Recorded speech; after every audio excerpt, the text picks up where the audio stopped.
All right, good morning. I'm going to call to order this budget workshop 2023. This is the first budget workshop that we've had in this room, although we did one at the retreat last week. So, first up, the fabulous Jennifer Hallman. She's going to regale us with a budget presentation. Good morning. Good morning. The floor is yours. Okay. We will begin with the total proposed 2023 budget. You can see that there's several funds within the city that we are required to adopt a budget for. General fund makes up 45% of the 42.6 million. Water and sewer is the second largest at 26%. Solid waste is at 4%. Storm water is 1%. Debt service is 6%. Our self-funded insurance, which is our healthcare fund, is 5%. We have SPLOST at 5% and capital projects at 7%. Hotel motel is at 1%, and all the other smaller special revenue funds like your federal seizures, state seizures that have a small budget that we're required to adopt make up less than 1%. When you compare the 2023 proposed budget to the current budget of 2022, you'll see that the general fund has decreased by 18%. This is primarily due to ARPA funding. When we get these one-time revenue sources, they can really skew the numbers into you get the money in 1 year or over a process of 2 years, and then that's the last $3 million that we got for 2022 we will not be receiving anymore, and that's why that in 2023 has that's the main reason for the decrease. The water and sewer had a 6% increase. Some of their operations, maintenance and repairs, water purchases have increased, and sanitation is reflecting a 16% increase due to the full year of a reorganization, which was adding a person in 2022, so it would be a full year of having that person in that budget, as well as garbage pickup. GFL, as you know, their rates go up. Our rates have gone up simultaneously to help offset, but the expense side is, I believe, around $151,000 more than it was this year. We'll talk about the revenue to begin with. The first revenue source is the millage rate at 6.25. This is what this budget is being proposed at. We'll have a presentation at 11 with a public hearing regarding the millage rate, but this budget that's being proposed is assuming a Let me stop. Okay. Yes. Can y'all hear me good? Okay. Is assuming a 6.25% millage rate. Our increase in sales tax, we're still month after month after month still seeing an increase in our sales tax. When you compare that to the budget of this year, there's a $47,000 increase in sales tax. And remember, we just agreed with the Carroll County, and we went from 7.85 to 8.15. Is that right? 8.51. 8.51. So part of that is because of that as well. $80,000 increase in occupational tax revenue. Sure. Well, I could save it for later, except I don't know where we'll be, and I'll totally forget that I had it. Okay. Just real quick, what do we attribute that $80,000 increase in occupational tax to? I'm just curious. That's a big increase in occupational tax. That is based on the trend of how we've been trending over the past 2 or 3 years. Okay.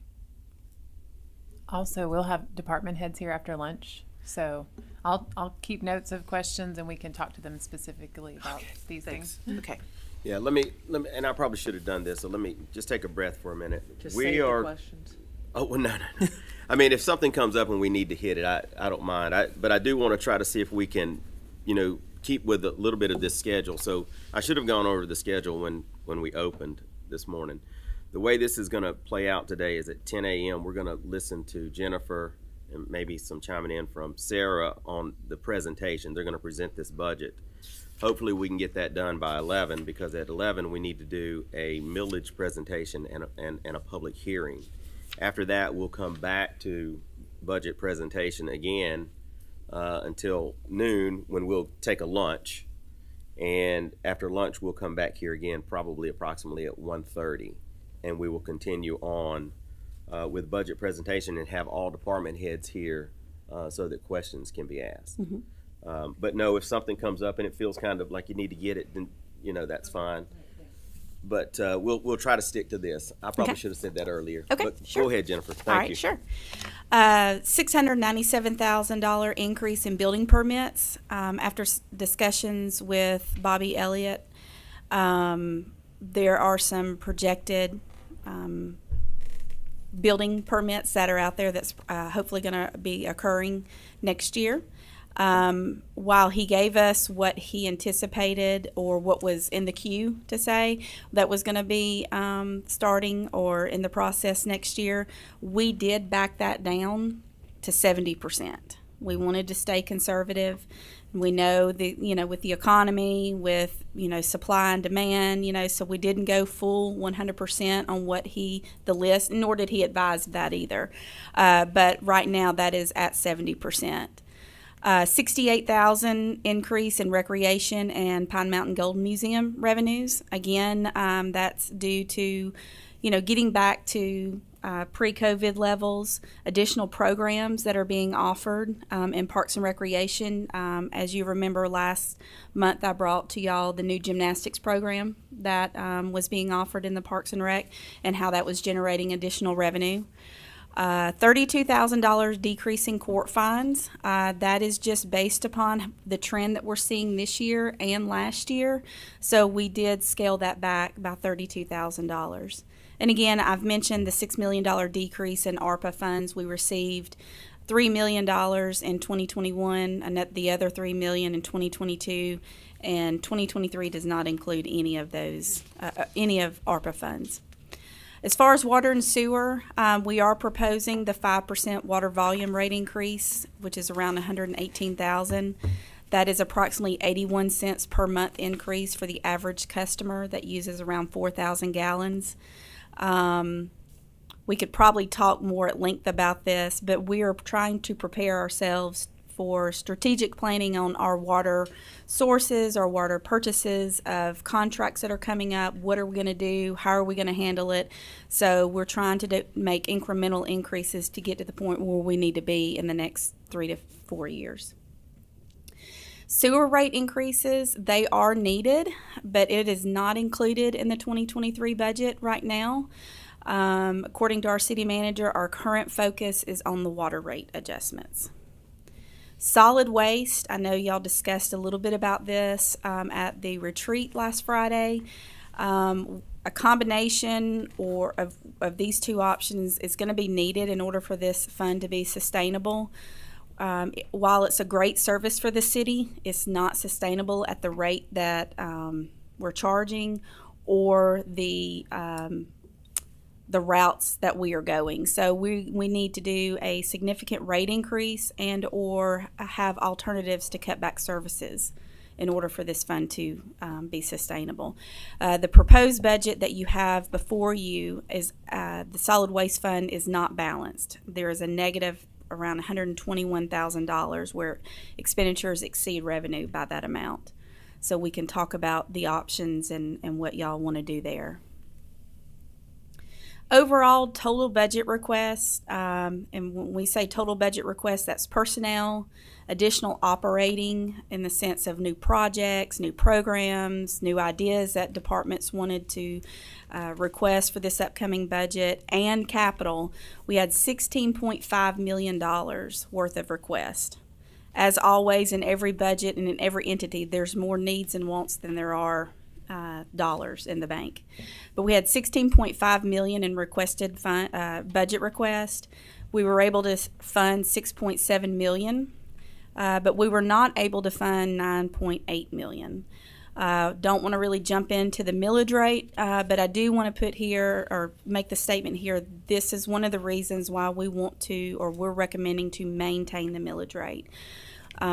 This is something that we don't want to sit idle, like maybe has been done in years past, where we kick the can down the road. We want to be able to fund the needs of prior years that have not been met, fund the needs of current year, and also look forward. She's gonna be there. You for were a little smiling while. at her. I thought you were smiling at me, saying I was doing a good job. You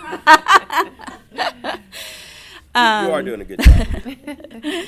Keep going. But so again, you know, this just shows you that there are a lot more needs. And yes, some of these are wants, but the majority of them are needs in the city. So we need to fix what's happened in the past, fix today, and also look for tomorrow. But I'll make that song and dance at 11 o'clock. Our budget notes regarding operating expenditures. There is currently $100,000 in the contingency fund. Healthcare claims and admin, the increase to fund that was 7%, which was $132,000. 77% increase in gasoline and diesel. That's pretty obvious, knowing that the current market, yes, the rates have gone down per gallon, but that's not to say 3 or 4 months now we're going to be going back up. The budget currently was based on current trends of usage at $4 a gallon. So that attributed to a $132,000 increase in our fuel line item. Water, of course, we know if, as proposed, our water rates would go up 5%. But we've also been hearing Georgia Power, along with other electric companies, are proposing up to a 12% increase in their rates.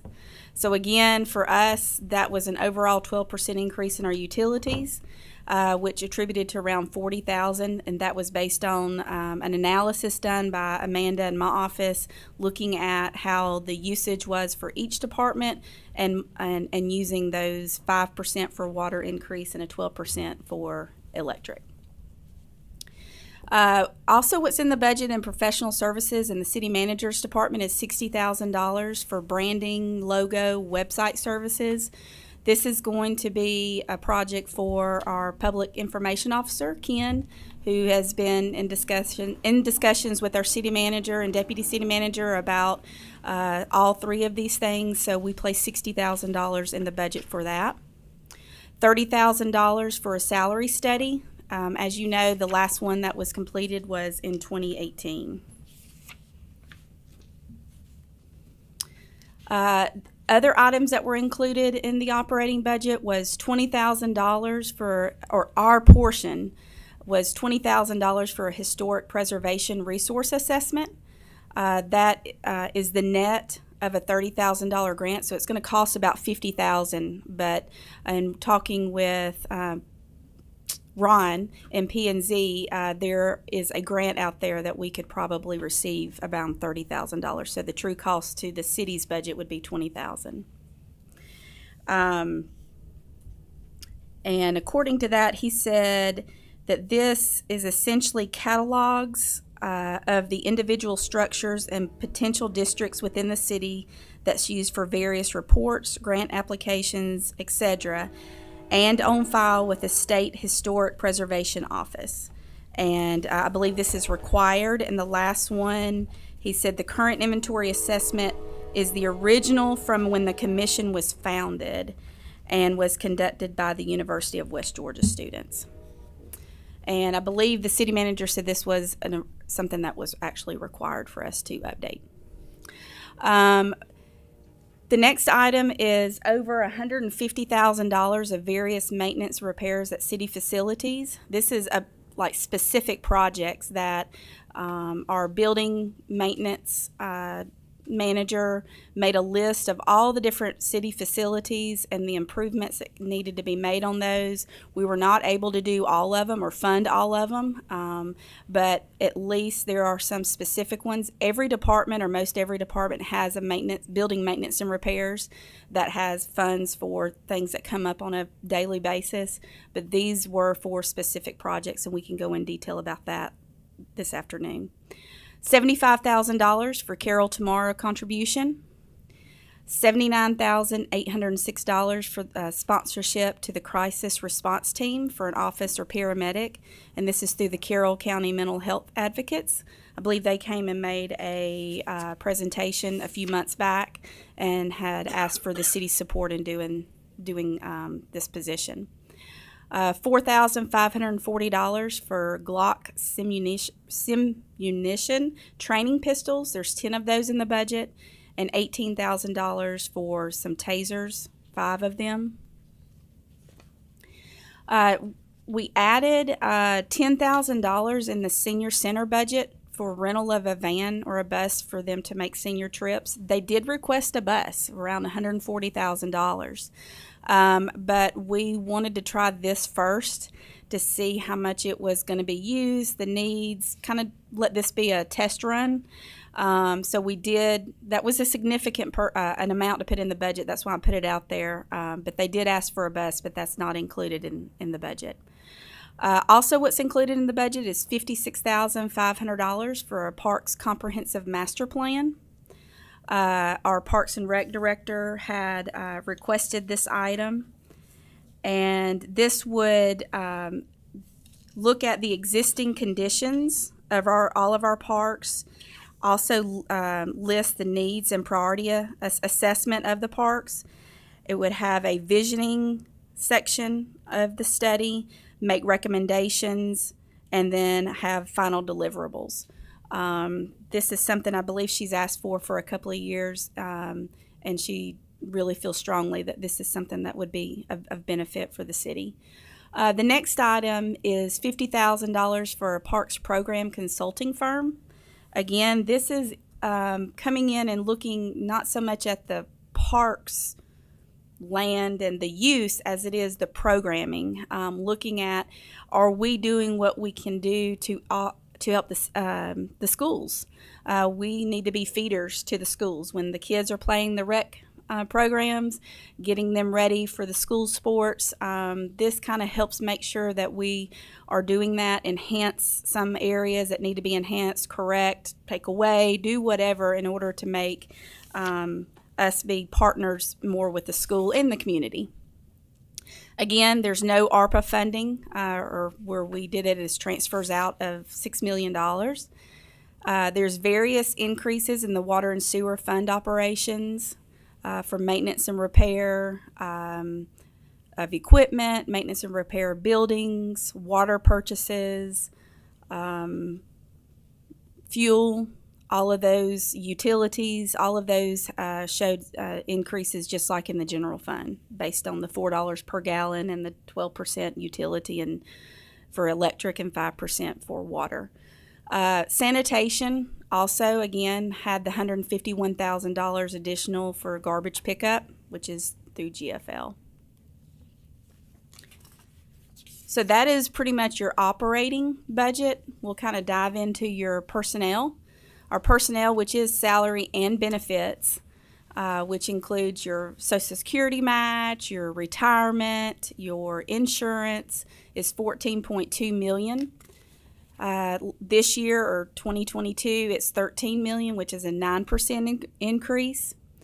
And what that increase is, the major part of it is the 5% cost of living, the COLA for all employees. That's around $500,000, and that includes the benefits that go along with that, the FICA match, the Social Security match. There's also the police department, $50,000 to correct some salary compression issues. As far as additional personnel, there's no additional permanent employees that are being proposed in this budget. We did put $20,000 in Parks and Recreation for seasonal splash pad attendants. They had them this year. They just had to move money around to make it work. This year, we're going to put money in your budget so that you have it for that particular purpose. And then there was just one reclassification of a planning and zoning specialist to a planning and zoning administrator based upon performance and duties of what this particular position was doing. So overall, in the general fund makes up 78% of that personnel budget of 14.2. Water and sewer makes up 18%.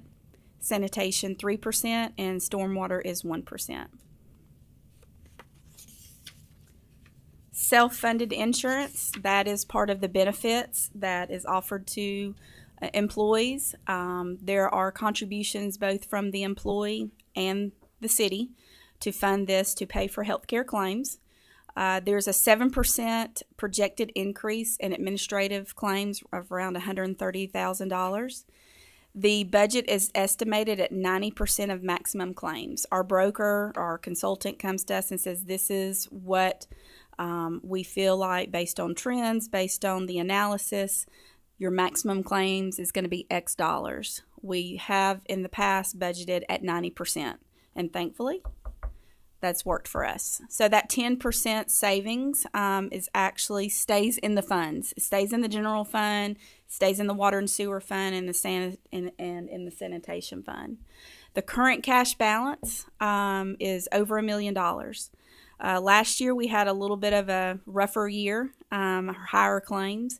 That's to be expected every 4 to 5 years. This year we seem to be performing better, so our cash balance is over $1 million. What we spend in this fund is around $642,000 in admin fees, and what that is, that's administration and reinsurance. We are covered up to a certain point, then we insure ourselves so that if anything catastrophic happens, we have that extra layer of protection. Estimated claims and wellness expenses are just under $1.7 million, so the total budget for the self-insurance fund is $2.3 million. The capital budget. These items are what has been proposed. Like I said, we had a lot of, and I believe it's in your book, all the list of all the items that were requested, whether it be personnel, operating, or capital. This is what we were able to place in the budget or propose to you in the budget. IT had asked for a data center cluster, a server replacement at $55,000. Collection and distribution trucks, 2 of those at $65,000 a piece. Giving you $130,000 cost. Those are to replace a 2000 truck, a year 2000, and a year 2002 truck. Wastewater F550 crane truck at $65,000. That's to replace one that is a year 2000. And a wastewater truck F450 crane truck at $55,000. That's to replace a 2006 model. We did review all of the vehicle requests. There were plenty to review. We discussed those with Charlie, our fleet maintenance manager, and he strongly suggested these trucks for collection, distribution, and wastewater. So the total equipment and vehicles that's being proposed is $305,000. The proposed capital site improvements that's included in the budget. As you know, we were awarded a grant through DCA, thank you, downtown redevelopment. The city's match is for $567,000. We would be receiving a $1.7 million grant, so the total grant is $2.3 million. This would be the downtown redevelopment from Shoreline Connector to Darden Street to North Carroll Road segment. We placed money also, not nearly enough of what we need, but we need to begin thinking about future. We talk about taking care of yesterday's issues, taking care of today's issues, but also looking at tomorrow. So we put $250,000 in the budget for design, engineering, prepping, planning for a new municipal complex. Also $40,000 to relocate the car wash to Powell Park. $45,000 for an outdoor pickleball court at Powell Park. $28,000 to replace HVACs at both the Gold Dust aerobic room and the V-Plex. $40,000 for V-Plex PA system, soundproofing, acoustic panels to get that room where it's has better sound quality for all of the meetings and the leadership luncheons, everything that goes on in that room. and then $5,000 for Fullerville security system. So what's being proposed right now for total site improvements is $975,926. Proposed capital in the water department, in the water and sewer fund, you have Mirror Lake connector utilities. The design of those is $30,000. The North Bypass utility relocation and betterments is just over $2.1 million, and we will be going for a GFA loan for that one. We'll be finishing up the SCADA system upgrade. According to Eric and John, we need an additional $115,000 in next year's budget to complete that. The Hickory Level Road water main upgrade from 6 inches to 12 inches is $297,500. Water plant building repairs and improvements is $80,000. And Lake Cowan raw water pump station improvements at $50,000. All of those water capital improvements total $2,722,500. The proposed capital in the wastewater or the sewer, in the water and sewer fund, consists of the following. You have the North Plant Drive and concrete at $40,000. The design and construction of the shoreline lift station at $1.5. Again, we would go out for a GFA loan for that. Wastewater control panels at $70,000. We would complete the Weatherstone lift station refurbishment at $10,000. I know there's been some work done this year on that. That was been brought before y'all. But in speaking with Eric, he feels like another $10,000 would be needed to completely refurbish that lift station. Replace doors, windows at the north and west plant at $12,000. The UV light refurbishment at north and west plant, $65,000.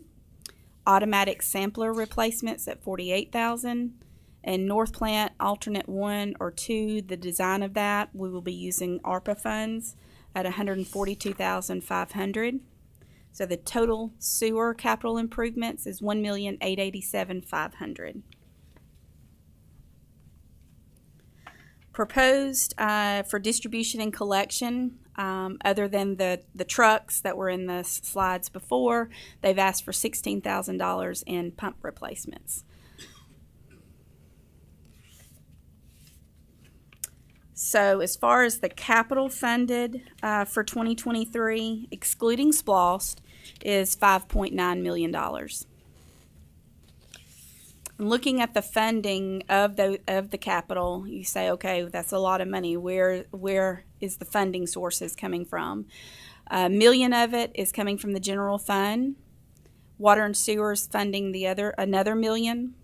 The GFA loan is $3.6 million, and then $142,000 in ARPA funds. Okay, now we're going to we've talked about capital non-SPLOST. That's general fund, water and sewer, sanitation. Now we're going to look at the SPLOST. As you know, we get SPLOST from Douglas County and we get SPLOST from Carroll County. We also get LMIG, which is Local Maintenance and Improvement Grant for resurfacing.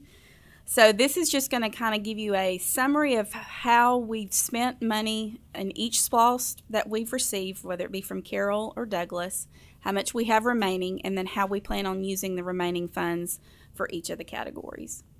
So we'll start with 2015 Carroll SPLOST. You can see that that SPLOST has ended because we have a new Carroll SPLOST that started last year, but we still have money in the bank that we need to spend. The 2015 Carroll SPLOST, we collected a total of $8.3 million. We've spent in prior years just over $7 million. Through July of this year, we've spent $186,000 with another $183 encumbered, meaning set aside either through a PO or just an obligation of a project that maybe hasn't started yet. So we end the year, or through July, the remaining funds available is just under $870,000. In the 2023 budget, we want to take that $870,000 and apply $816,000 to streets and sidewalks, for some resurfacing as well as some sidewalks. Some council members have made some requests regarding, since this is Carroll County, it would be like Charleston Place, Edge Road on the sidewalks. And then recreation, this would be a rollover from this year's budget that they haven't had a chance to get to. They would be replacing doors at the Gold Dust Park, which would be around $53,000. So that's how we're programming the remainder of 2015 SPLOST. Looking at the 2016 Douglas SPLOST, that's still going on. It's going to come to an end next March, so we'll receive our last check in April of next year. The categories so far, or what we anticipate getting, is $7.4 million in the different categories of transportation, water and sewer, public safety, fire and EMS, and parks and rec. Amount expended from 2016 through the end of last fiscal year was almost $2.9 million. Through this year, year to date through July, we've spent $485,000, and the amount encumbered, committed, is $1.3 million. So the remaining SPLOST funds is $2.7 million. How we plan on programming the remaining balance in transportation and streets, there's $1.2 million. Again, we use that for resurfacing and sidewalks, Connors Road being an example. Water and sewer infrastructure of $319,000. Public safety, we were able to put two of the items that they requested in this year's budget, or the 2023 budget, we were able to place it in this 2016 Douglas SPLOST, which was handheld portable emergency radios, 8 of them at $25,762, and a dual-purpose K9 at $15,500. That would leave $27,766 left in the public safety function to spend on another project. Maybe that would come up either in these discussions or in the future. Fire and EMS, as you know, due to service delivery, there is a commitment for us to use part of our SPLOST proceeds to reimburse Douglas County for their fire and EMS capital. So we always program those dollars in every year, and so that would be $234,605. Then Parks and Recreation, we have the Connors Road Park. Right now there's $727,417 programmed, and again there's some amount remaining of $158,000 that could either go to Connors Road or another park project that y'all see fit. So that's the way that we have the current SPLOST for the current 2016 SPLOST programmed out in next year's budget. The newest SPLOST is the 2021 Carroll SPLOST. Of course, we're collecting monthly. We did go in with Carroll County and borrow funds for Punkintown Road. So we did receive bond proceeds to pay for that improvement. But once the annual debt service requirements are made, we receive monthly checks from SPLOST. So it's not that we have to wait until the end of SPLOST to continue or to receive additional SPLOST proceeds. But the budget for this 2021 is $9 million. We spent around $28,000 in prior years for the Punkintown. Through July of this year, we've spent just under $74,000. And this one's a little different just because we're still trying to figure out what are we going to be doing in some of these categories. Just discussing with council y'all's direction and what y'all see. But how we're showing it in 2023 is your Punkintown Road. There's $3.9 million remaining because we have spent around $100,000. Transportation, the city manager said that he wants to see that we put $500,000 in each year to go toward resurfacing. Parks and Recreation, this was an item that was requested in this year's budget that we felt like could be a good use of Parks and Recreation funding out of the Carroll SPLOST, and it's the turf plane infield lips, laser grade, and finish and drag infields. Tracy could probably do a lot better job explaining exactly what that is, but we did put that in the budget at $74,600. And then we do have $1 million in the category of economic development. Right now, we don't have any specific projects in the 2023 budget, but we do have it in the column in future years. We'll program some projects in that as well.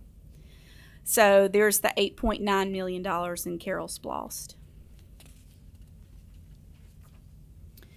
Okay, now we talked about resurfacing and sidewalks in each of those three splost categories, the 2015 Carroll, the 2016 Douglas, and the 2021.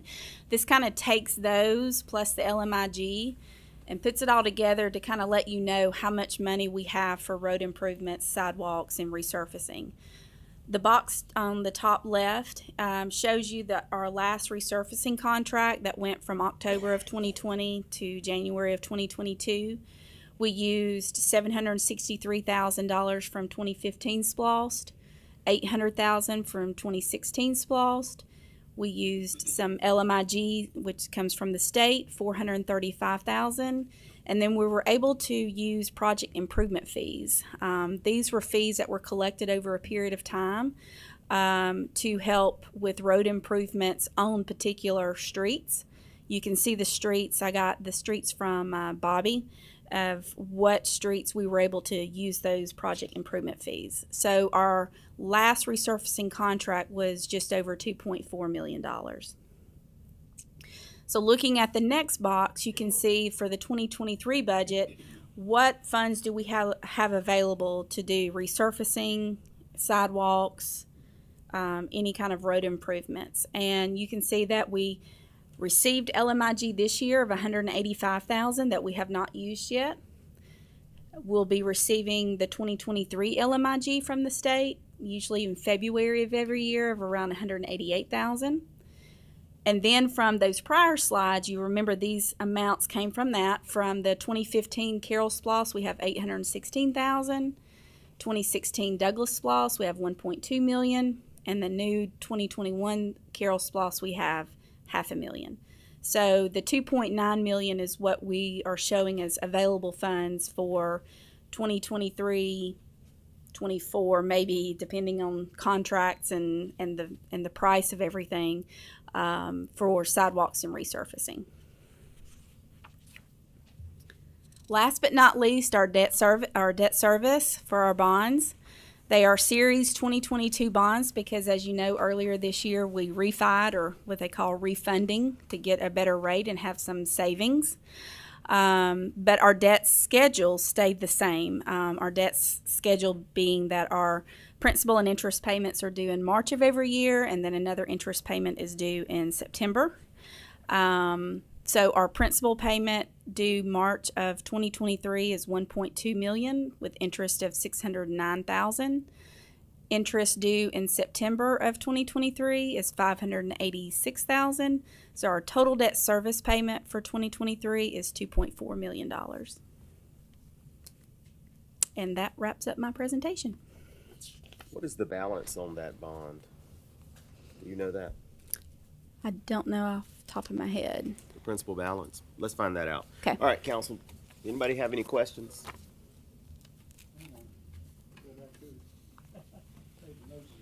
Okay. If there are no questions, I want to say that I really, well, but there, do you have any right now is what I'm asking. All right, well, take a minute. I want to say that I think you did a really, really good job on presenting this. I thought it was succinct in how it was presented, and I think that almost anybody could follow that really easily. So Thank you. I'll give them a few minutes to see if they have any questions, and if not, we'll take a little break before we do the 11 o'clock. I think I'm going to save. Sorry. I think I'm going to save most of mine for when we have the department heads, and maybe we're going department by department, because some of the questions I was putting down in here are things I already had marked in my book. Mm-hmm. So I think it might be, we'll get a more expansive answer from them. Sure, I think that too. Anybody? All right, Ms. McCoy. On page 5 on the budget notes, where you were talking about the sewer rates and the water rates. My only question is, we're focusing on strategic planning with the water and incremental increases, But if we're not if sewer's not being raised, is that strategic planning gonna subsidize the sewer? Yes, it currently does. Okay, Yes. okay. So you didn't miss that, I see. You didn't miss that. All right, Mr. Carter. Okay, on the rental of the bus for seniors, is that $10,000 for the year, or is that a monthly thing? What is that? We plugged in 10,000 for the year. For the whole year? Okay. Yes, sir. All right, another question. Where is the car wash located currently? We're going to move to Power Park? Over here. It's right here behind the police department. Okay.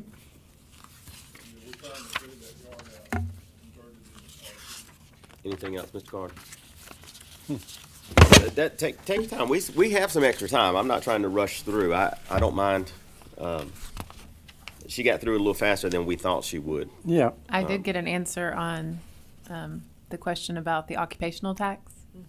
So they've seen an uptick in home businesses licensing locally, but also they have worked to recover some delinquent payments. So, Okay, so an uptick in the home businesses, yes, and they've worked to recover some delinquent occupational taxes. All right, Okay. Mr. Carter. One other question. What is a dual-purpose K-9? What purposes is that? I had that down. That might be a better. Can we wait for the police Better. after lunch? Yeah. Y'all don't know? Catch the bad guys and sniff out drugs? He- Search and rescue or what? Something like that, yeah. It made sense when you told me. so. Yeah, I was thinking it had to be something like that. I put a question mark by that one too. And remember, is this on? Can you hear me? Remember, we had Bob, the K-9, and we no longer have Bob. So now we're just down to one K-9. So he went with the officer because the K-9 was GI funded, GI Bill funded, so it went with the officer. It That's belonged to the why city. we got it, is because it was GI Correct. funded and, oh, I had no idea. The name needed to change anyway, but And the officer left, didn't so know the we lost K-9 went with the officer. Correct. Yes, correct. Okay, before we break, and if you all think of any more questions, catch me in just a second. But before we break, I'm just going to give an opportunity for Jennifer to wrap up anything, or Sarah, or Tom. Are y'all good? Okay. think we're good. Anybody up here have any questions? Okay, there are no more questions. We're going to go ahead and take well, I'm actually going to adjourn this meeting, and we'll come back to session at 11 o'clock for our next meeting. So we're adjourned.